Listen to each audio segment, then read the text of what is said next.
Halo. Kumusta ang lahat? Saan man tayo sa sulok ng mundo ngayon? Again, I am Jovi. Welcome to my channel. Kung baguhan pa lamang kayo, please like and share and click the subscribe and press notification button para naman po updated tayo sa mga susunod pang videos. So, ang topic natin ngayon ay yung reasons bakit natin kailangan mag-avail ng eCash account. Una po is home base siya. Hindi po natin kailangan ang pwesto. I-top up lamang natin ito kung may existing businesses po kayo. Pwede po nating ilagay yung tarpaulin na design for home base at pwede na tayong mag-operate ng negosyo natin. Hindi na natin kailangan kukuha pa ng another permit. I-top up lamang natin sa existing businesses. Pangalawa po is low cost. Mababang puhunan o maliit na puhunan sa halagang 16,998. Ano ba yung papasok sa isipan natin na gusto nating inegosyo? Kung mag-iisip tayo ng sari-sari store, siguro pang ref lamang yan at wala pang laman at wala pang sari-sari, di ba? Pangatlo is world class. Local and international po yung ating negosyo. At magpapasalamat ako sa ating mahal na presidente, si Sir Emmanuel Manny Pascual, na napasali yung mga OFWs. Ginawa niyang online para po mapasali yung mga katulad ko na andito sa ibang bansa. Kung hindi, kailangan naming mag-antay na umuwi sa Pilipinas bago mag-join. Pang-apat, well-established market. Yes, magto-12 years na po tayo nitong November 11, 2023. So, matatag at stable na po na company.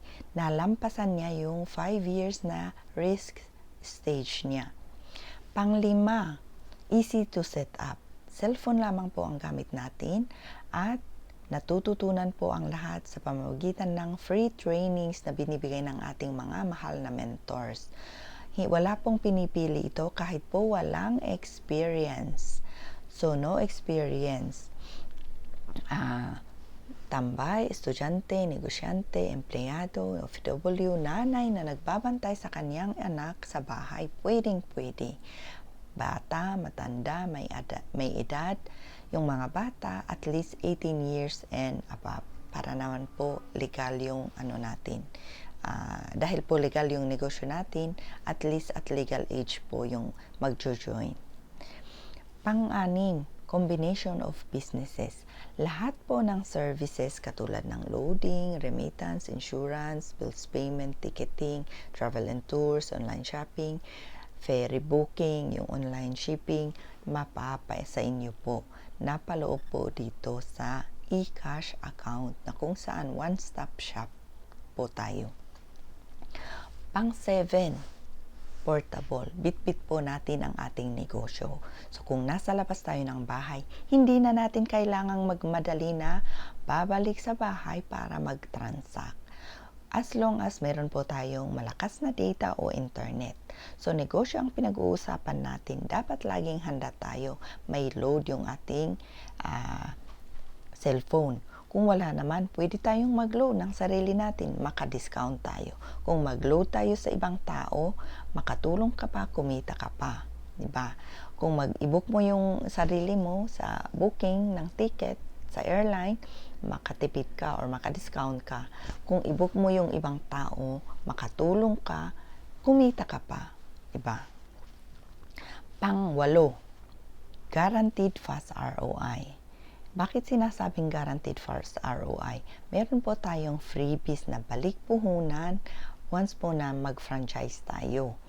Worth 13 to 15K na wellness products. Kasama na po dito yung tarpaulin na pang home base. Kaya sinasabing guaranteed fast ROI, return of investment. Pang-9, tao ang lalapit. Yes, once po na mayroon tayong negosyo na ganito, i-promote po natin sa social media or sa offline, katulad po ng paglalagay ng tarpaulin sa ating tindahan or itap up natin sa ating tindahan o sa ating bahay, labas ng bahay natin. lalapitan po tayo ng tao. Basic needs po ang ating negosyo na services. Loading pa lang, kung i-promote natin yan, so hindi na sila kailangang pupunta ba sa malayong lugar para magpa-load. Yung remittance natin, hindi na nila kailangang mamasahe pa o magbihis pa na pupunta sa bayan para mag-remit.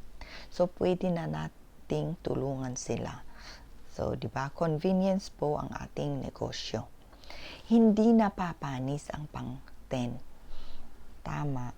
Dahil po intangible yung ating negosyo. At pang-11, ito po yung negosyo na pwedeng ipamana sa ating mahal sa buhay. Kung ano po yung estado natin ngayon, hindi natin pwedeng ipamana, di ba? Kailangan nilang mag-aral, magsunog kilay bago po nila marating kung ano man po ang gusto nila sa buhay. Pero dito sa atin, kung ano po yung trinabaho natin 3 to 5 years from now, yun na rin po ang pwede nating, or yun na rin po ang pwede nilang manahin. Ibigay lamang natin yung username at password natin. Yun na rin ang pwede nilang manahin. So, di ba? Ito yung negosyo na walang tapon. Di ba?